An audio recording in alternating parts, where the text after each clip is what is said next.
Buenas noches, soy José Vicente de la Licenciatura de Derecho de la Universidad Virtual del Estado de Guanajuato.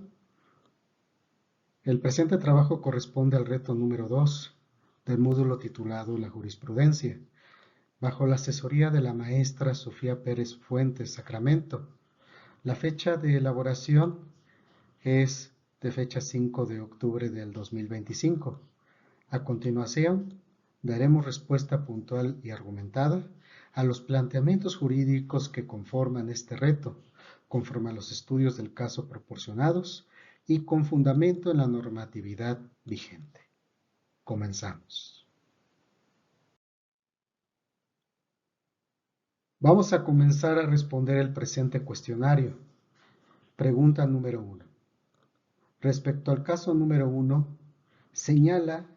qué método de integración, reiteración, contradicción de criterios o precedentes obligatorios se utilizó para la creación de dicha jurisprudencia.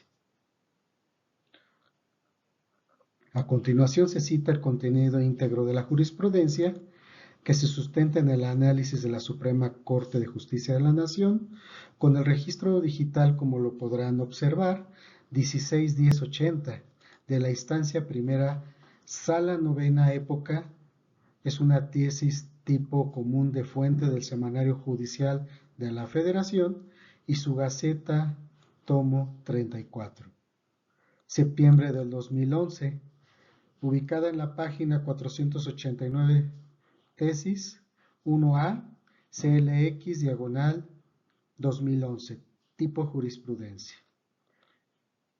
Título: Facultad de atracción de la Suprema Corte de Justicia de la Nación. Puede ejercer a efecto de integrar jurisprudencia sobre su problema que implica el análisis de diversos preceptos constitucionales y legales. La Suprema Corte de Justicia de la Nación pues puede ejercer la facultad de atracción para conocer de asuntos que implique el análisis de diversos preceptos, a fin de integrar jurisprudencia sobre un problema jurídico relevante trascendente. Lo anterior es así porque la interpretación de estos preceptos puede incidir en la decisión del alcance de los derechos fundamentales, así como de la determinación de las competencias de los distintos órganos del Estado, lo que hace necesario que la interpretación de los mismos se realicen por el máximo tribunal del país, a efecto de que exista una uniformidad de los criterios que se emitan, lo que redunda en certeza y seguridad jurídica. Esta primera sala ha sostenido que la facultad de atracción puede ejercerse para integrar jurisprudencia cuando se trate de un problema jurídico relevante y trascendente que implique el análisis de diversos preceptos constitucionales y legales, como lo demuestra el hecho de que los precedentes de lo que deriva esta tesis se ejerció dicha facultad precisamente para integrar jurisprudencia. Por tanto, si el asunto atraído cumple con los requisitos de procedencia previstos en los artículos 107, fracción octava, segundo párrafo de la Constitución Política de los Estados Unidos Mexicanos, 10, fracción séptima, 17, de la Ley Orgánica del Poder Judicial de la Federación y 27, octava, de la Ley de Amparo. Debe de considerarse que la Suprema Corte de Justicia de la Nación puede ejercer la facultad de atracción para integrar jurisprudencia. Continuando en el desarrollo del presente cuestionario y en la pregunta número 1, podemos advertir que en esta diapositiva se presenta la jurisprudencia 1A, diagonal J12, diagonal 2011, que fue aprobada por la primera sala de la Suprema Corte de Justicia de la Nación en sesión privada, celebrada en el día 23 de marzo del 2011. Esta jurisprudencia consolidó un criterio uniforme sobre la procedencia de la facultad de atracción, así como sobre los requisitos que deben cumplirse para que dicha atracción proceda. El criterio jurisprudencial pues deriva de la resolución de 5 precedentes resueltos entre los años del 2007 y 2011, que se señalan expresamente en la tesis Facultad de Atracción 118-2010, resuelta por el segundo tribunal colegiado, civil del cuarto circuito el 19 de enero del 2011, por unanimidad de 4 votos del ponente Arturo Saldívar de Larrea y el secretario Javier Mijagos y González. Facultad de Atracción 13-2011, resuelta por el 11º colegiado de materia administrativa, primer circuito con el apoyo segundo tribunal colegiado. Esta fue emitida en el 2011. Facultad de Atracción 1-2011, resuelta por el primer colegial tributario civil del primer circuito del 2 de febrero del 2011. Aquí fue una unanimidad de voto, 4 votos por el ponente Guillermo y Ortiz Mayagortia. Otra facultad de atracción que fue el del día, es la tesis 3-2011, resuelta por el mismo tribunal en la misma fecha con la misma votación. Facultad de atracción 4-2011, también resuelta por el mismo tribunal, el mismo día con unanimidad de 4 votos. La acumulación de estos 5 precedentes permitió la primera sala consolidar jurisprudencia mediante el método de reiteración de criterios conforme a lo previsto en el artículo 192 de la Ley de Amparo vigente en la novena época. Esta jurisprudencia establece que la solicitud de atracción debe presentarse por escrito, con firma autógrafa, y debe expresar las razones de interés jurídico y trascendencia. Además, se precisa que dicha solicitud puede ser formulada por las partes, por el Ministerio Público o por los órganos jurisdiccionales. Se confirma aquí que la primera sala puede ejercer la facultad de atracción si considera que el asunto cumple con los requisitos constitucionales legales, conforme a lo previsto del artículo 107, fracción octava, segundo párrafo de la Constitución, y 10, fracción 17, de la Ley Orgánica del Poder Judicial de la Federación. Continuamos con el desarrollo del presente cuestionario. Seguimos con la pregunta 1. En esta diapositiva pues, se presenta el fundamento normativo que regula la integración de la jurisprudencia por el método de reiteración de criterios conforme al marco legal vigente en la novena época, actualizado en las disposiciones posteriores. El texto señala que todos los criterios fueron emitidos en el mismo sentido, lo que permitió integrar el criterio obligatorio.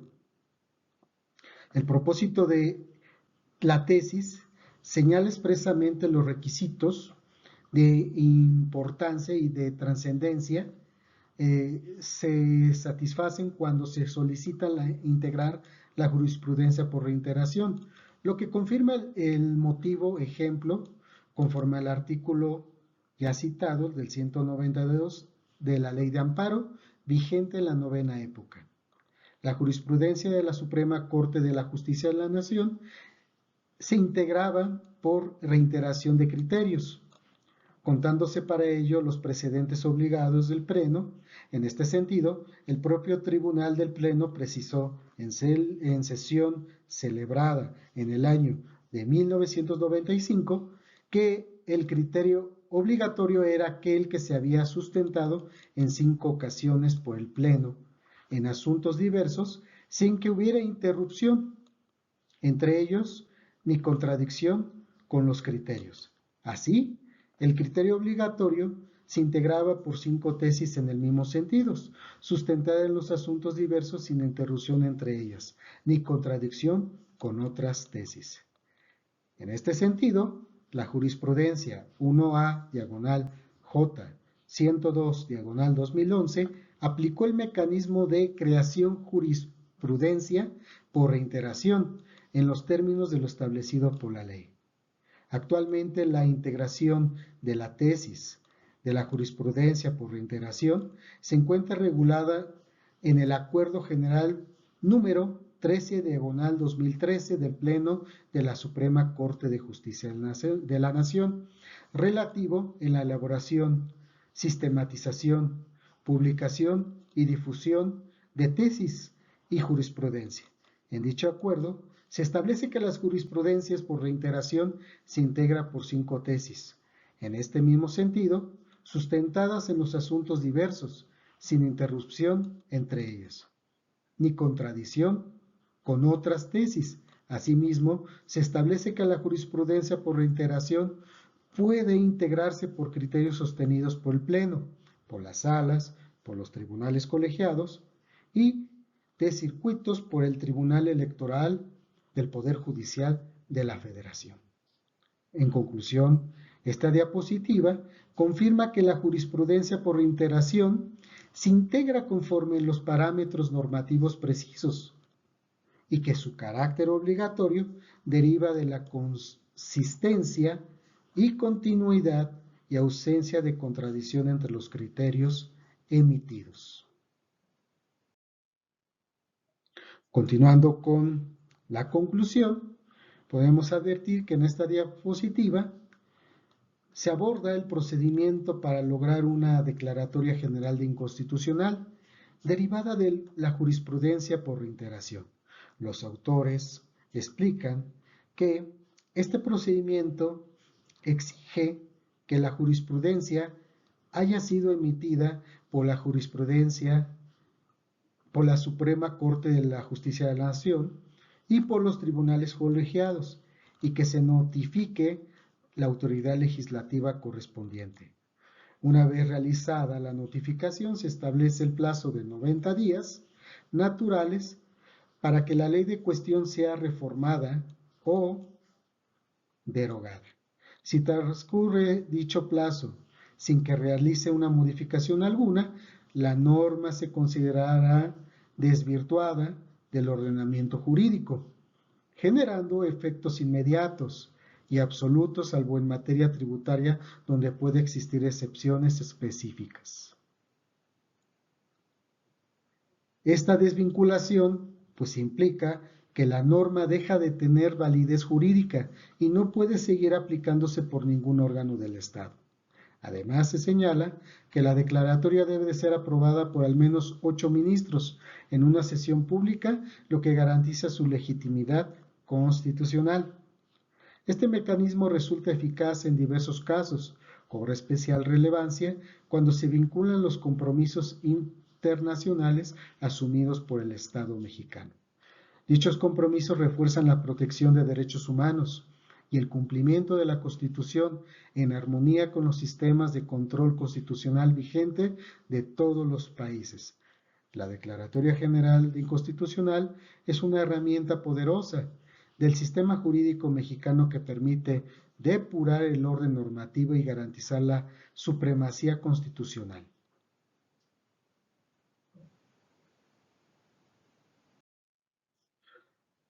Continuamos con la pregunta número 2 del presente cuestionario y nos dice, respecto del caso 2, identifica cuáles son los razonamientos para que la jurisprudencia 1A diagonal J93 diagonal 2013 décima fuera sustituida por la jurisprudencia 1A J78 diagonal 2018 10A emitida por la primera sala de la Suprema Corte de Justicia de la Nación. A continuación se cita el contenido jurídico que sustenta dicho análisis. La jurisprudencia 1A, diagonal J93-2013, décima época, fue sustituida por la jurisprudencia 1A J78, diagonal 2018, décima época, ambas emitidas por la primera sala de la Suprema Corte de Justicia de la Nación en materia penal. El razonamiento central que motivó esta sustitución se basa en la necesidad de actualizar el criterio jurisprudencial conforme a los principios del nuevo sistema penal acusatorio, y el cual exige mayor claridad respecto al debido proceso y protección reforzada de los derechos fundamentales. La jurisprudencia anterior, la 1A/J93/2013, contenía un enfoque interpretativo que, si bien era válido en sus contextos y que resultaba insuficiente frente a las exigencias del sistema acusatorio oral, especialmente en lo relativo a la formulación de imputación y al control judicial sobre los actos procesales iniciales. Por ello, la primera sala consideró necesario emitir un nuevo criterio, la jurisprudencia 1A/J78/2018, que redefiniría el alcance constitucional de la formulación de imputación, establecido que dicho acto debe ser analizado de una óptica constitucional y no meramente procesal. Este nuevo enfoque obliga al juez de amparo a verificar que las autoridades responsables respeten los derechos humanos previstos en la Constitución, incluso en las etapas preliminares del procedimiento penal. En consecuencia, la sustitución de jurisprudencia se justifica por la evolución normativa, la transformación del sistema procesal penal mexicano y la necesidad de garantizar una interpretación más acorde a los principios de la legalidad, presunción de inocencia y debido proceso. Esta decisión refleja la dinámica interpretativa del Poder Judicial de la Federación y su compromiso con la actualización constante de los criterios obligatorios en beneficio de la seguridad jurídica y la protección de los derechos fundamentales.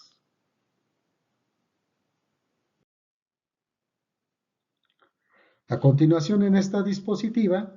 continuando con la pregunta número 2, pues se analiza la contradicción de tesis número 141/2018, que resuelta por la Suprema Corte de Justicia de la Nación en sesión privada celebrada el día 5 de diciembre de 2018 y publicada en el Semanario Judicial de la Federación el mismo día 1 de marzo de 2019. La contradicción se originó entre los criterios sustentados por el Segundo Tribunal Colegiado en materia penal y civil del 20º Circuito y 7º Tribunal Colegiado en materia penal del Primer Circuito al resolver el juicio de amparo directo 31/2018, con datos de identificación diversos.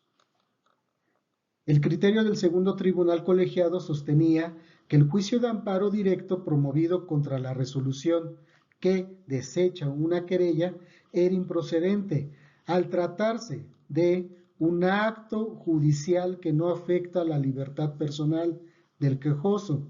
conforme al artículo 107, fracción 4 de la Ley de Amparo.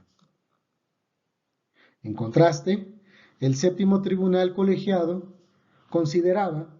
que dicho juicio de amparo sí era procedente al tratarse de un acto judicial que sí afecta a la libertad personal del quejoso conforme al mismo precepto legal. La Suprema Corte resolvió que prevalece el criterio de improcedencia establecido en la resolución que desecha una querella dictada por el Ministerio Público y que no constituye un acto que afecte la libertad personal del quejoso, ya que no se le impone medida privativa de libertad ni se le somete a un proceso penal alguno. Por el contrario, dicha resolución determina que no se ejercerá acción penal en su contra, lo que excluye cualquier afectación directa a su libertad física. En consecuencia, el juicio de amparo directo promovido contra este tipo de resoluciones es improcedente conforme al artículo 107, fracción cuarta de la Ley de Amparo, Esta tesis fue aprobada por el Pleno de la Suprema Corte con ponencia de la ministra Norma Lucía Piña Hernández y la secretaria a cargo Alejandro González Galicia. Esta jurisprudencia delimita con claridad el alcance del juicio de amparo directo, precisando que no procede cuando el acto reclamado no coincide en la libertad personal del quejoso y reafirma el principio de especialidad en la protección constitucional. Continuando con el desarrollo del presente cuestionario, estamos en la pregunta número 2 todavía. Pues aquí en esta diapositiva se analiza el contenido de diversas tesis jurisprudenciales que fueron emitidas por la primera sala de la Suprema Corte de Justicia de la Nación en relación con la formulación de imputación del proceso penal acusatorio. Se hace referencia a la tesis 97-2013, que fue publicada en la Gaceta del Semanario Judicial de la Federación, 10ª época, libro 2, tomo 3, enero 2014, página 1053, así como los criterios contenidos en las jurisprudencias 1A diagonal J77 diagonal 2017, 1A diagonal J78 diagonal 2018, 1A J79 diagonal 2018, 1A diagonal J80 diagonal 2018 y 1A J diagonal 81 2018, todas correspondientes a la 10ª época. El eje central de estas resoluciones es el reconocimiento que la formulación de imputación constituye un acto procesal de gran relevancia constitucional, ya que marca el inicio formal del ejercicio penal contra el imputado y activa el derecho de defensa. La Corte ha sostenido que dicho acto no puede analizarse únicamente desde una perspectiva procesal, sino que debe ser examinado bajo los principios del debido proceso, presunción de inocencia y la tutela judicial efectiva, previstos en la Constitución Política de los Estados Unidos Mexicanos y de los tratados internacionales de derechos humanos. En este sentido, pues se establece que la formulación de imputación pues debe de ser clara, específica, fundada, permitiendo al imputado conocer con precisión los hechos que se le atribuyen, las circunstancias de modo, tiempo y lugar y las razones jurídicas que sustentan la acusación. La falta de claridad o la omisión de los elementos esenciales en este acto puede generar una violación de derechos de defensa y, por tanto, ser objeto de control constitucional a través del juicio de amparo. Asimismo, se reconoce que el juez de amparo tiene la obligación de verificar que las actuaciones, de que las autoridades responsables respeten los derechos fundamentales del imputado desde la etapa inicial del procedimiento, lo que refuerza el papel del Poder Judicial como garante constitucional. En esta diapositiva pues destaca la evolución jurisprudencial en torno a la formulación de imputación y reafirma que su análisis debe realizarse desde una óptica constitucional,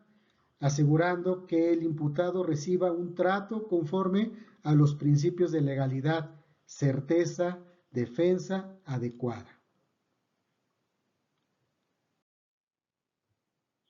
Continuamos con la pregunta número 3 y vamos a concluir la pregunta de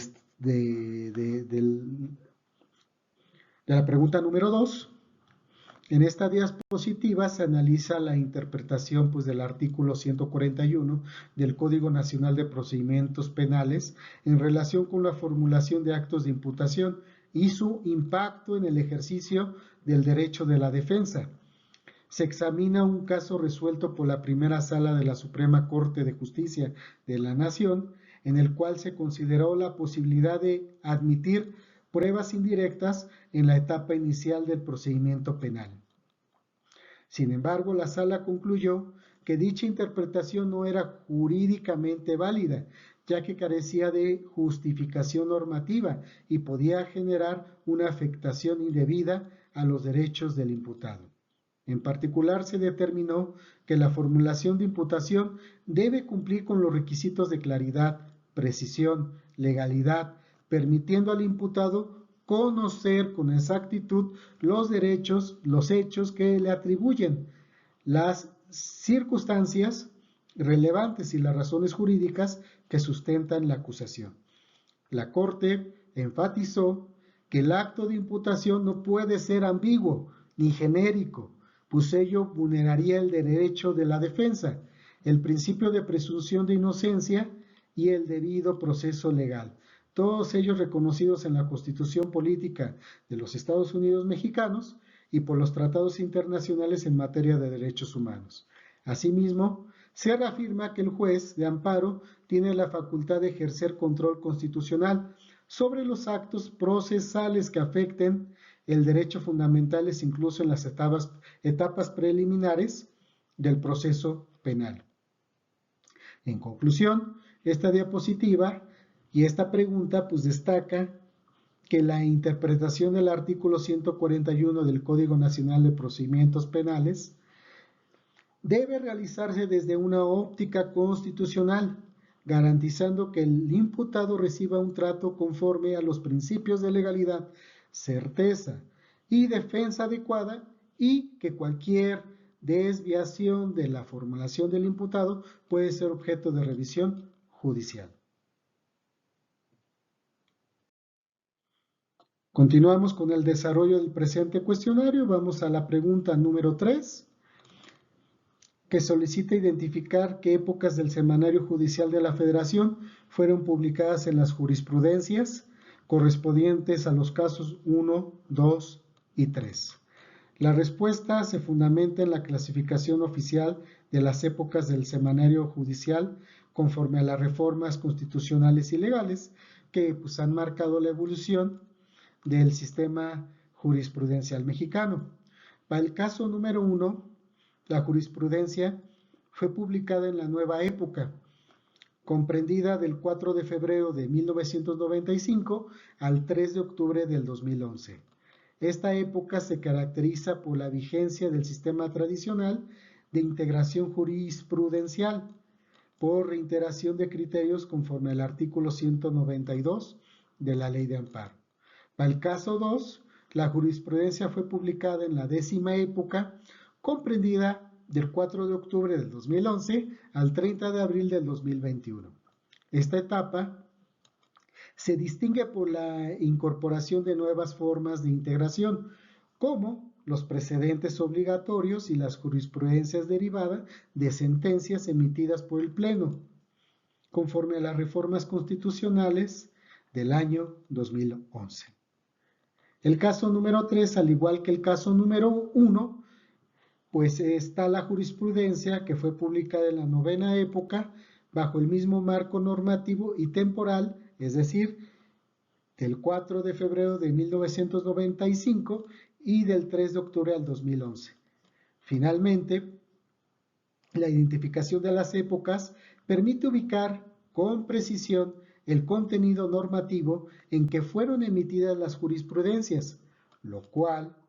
es indispensable para determinar su método de integración, su carácter obligatorio y su vigencia jurídica dentro del sistema de precedentes del Poder Judicial de la Federación. Continuando con el desarrollo de la pregunta 3, en esta diapositiva se presenta la evolución normativa institucional que dio lugar a la 11ª época del Semanario Judicial de la Federación, conforme a los acuerdos emitidos por la Suprema Corte de Justicia de la Nación y del Consejo de la Judicatura Federal.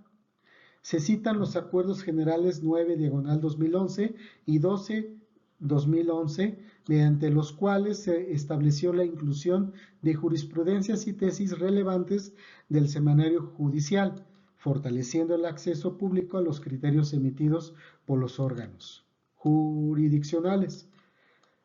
Posteriormente, el Acuerdo General 19/13,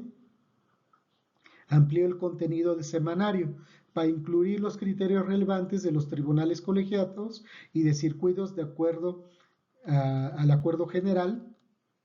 de los tribunales colegiados de circuito y del acuerdo general 20/2013 que reguló la publicación de los sistemas de dichos materiales. En el año 2019, los acuerdos generales 16/2019 y 17/2019 modificaron el formato y los criterios se publicaron en el semanario con el objeto de mejorar su estructura, claridad y funcionalidad. Finalmente, mediante el Acuerdo 1/2021, se declaró la conclusión de la 10ª época e inició formal la 10ª época a partir del 1 de mayo del 2021. Esta nueva etapa pues, se caracteriza por la consolidación del sistema jurisprudenciales y del fortalecimiento del control constitucional en materia de derechos humanos.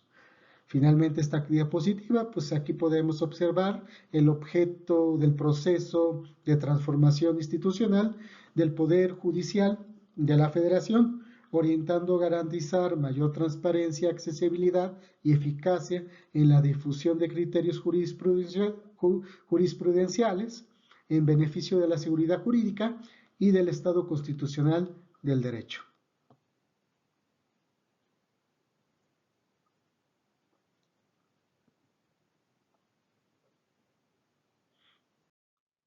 Continuamos con la pregunta número 4 del presente cuestionario. En este caso, número 3 señala para qué autoridades es obligatoria la aplicación de dicha jurisprudencia. A continuación, pues, se cita la jurisprudencia correspondiente a la Suprema Corte de la Justicia de la Nación del Registro Digital 190663, instancia pleno de la 9ª época en materia constitucional, común, tesis, P/J94/2000. Fuente, Semanario Judicial de la Federación, en su Gaceta 12 del diciembre del 2011, página 16, tipo jurisprudencia. El título de esta jurisprudencia: su aplicación no viola la garantía de irretroactividad de la ley. El texto establece que la jurisprudencia emitida por el Pleno de la Suprema Corte de Justicia de la Nación es obligatoria para los tribunales colegiados del circuito, para la propia Suprema Corte en sus distintas salas. Se aclara que la aplicación de dicha jurisprudencia no viola la garantía constitucional de irretroactividad, ya que no se trata de una norma jurídica nueva, sino que la interpretación vinculante de normas previamente vigentes. En este sentido, se reafirma que la jurisprudencia constituye un crédito obligatorio para los órganos jurisdiccionales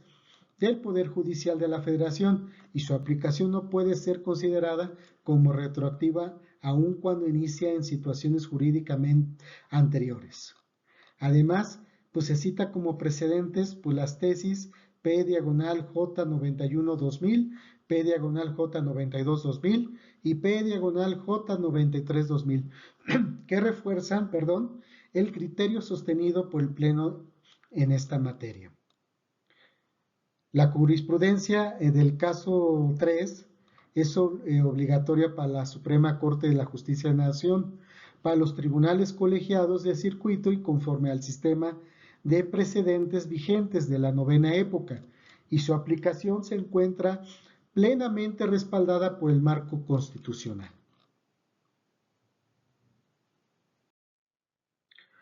Continuamos con el desarrollo de esa pregunta del presente cuestionario. Pues podemos advertir que esta diapositiva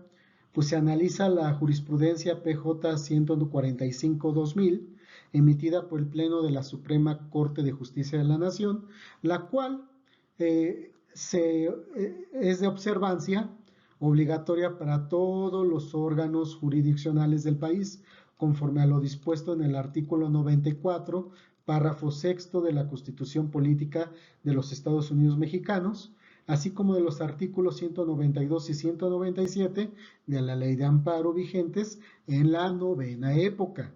Esta jurisprudencia vincula a todos los tribunales constitucionales, judiciales y administrativos, tanto federales como locales, quienes deben interpretarla, aplicarla en los casos en que se presente una controversia relacionada con la vigencia de ley y la naturaleza jurídica de la jurisprudencia como interpretación normativa.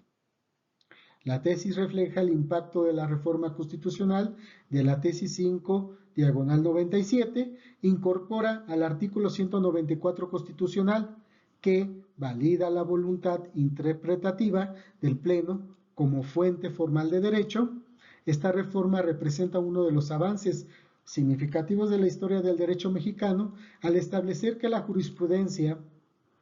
del Pleno tiene fuerza vinculante y que los jueces y magistrados deben seguir los criterios interpretativos establecidos en el máximo tribunal del país. En consecuencia, todos los jueces y magistrados del Poder Judicial de la Federación, así como los órganos jurisdiccionales locales, están obligados a aplicar la jurisprudencia emitida por el Pleno, conforme a lo establecido en la Constitución y en las leyes correspondientes, respetando el principio de interpretación normativa que rige en la nueva época.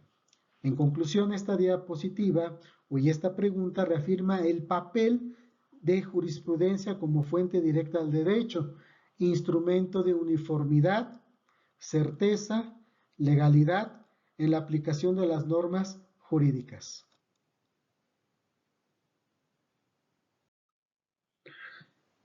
Continuando con la pregunta número 5, nos dice, en el caso número 1 identifica si cumple con el requisito establecido en el artículo 223 de la Ley de Amparo respecto a los votos que debe emitirse para su aprobación. A continuación se cita la jurisprudencia correspondiente. La Suprema Corte de Justicia de la Nación, en la jurisprudencia 1A, diagonal J, 101, diagonal 2011, novena época, publica en la Gaceta del Semanario Judicial de la Federación, décima época, libro séptimo, octubre 2011, tomo 1, en su página 537, el artículo 223 de la Ley de Amparo, que establece que para que una jurisprudencia emitida por una sala de la Suprema Corte de Justicia de la Nación sea considerada obligatoria, debe aprobarse por una mayoría de menos de 4 votos de los ministros que la integran. En el caso número 1 de la jurisprudencia que estamos estudiando, fue aprobada en unanimidad de los 4 votos, lo que cumple plenamente con el requisito legal que estaba previsto en el artículo citado. Esta votación pues, refleja la conformidad técnica y jurídica de los ministros respecto al criterio sostenido y válida a la integración formal de la jurisprudencia como criterio obligatorio dentro del sistema de precedentes del Poder Judicial de la Federación. Esta jurisprudencia del caso 1 sí cumple con el requisito de votación establecido del artículo 223 de la Ley de Amparo, por lo que la aplicación es obligatoria conforme al marco normativo vigente de la novena época.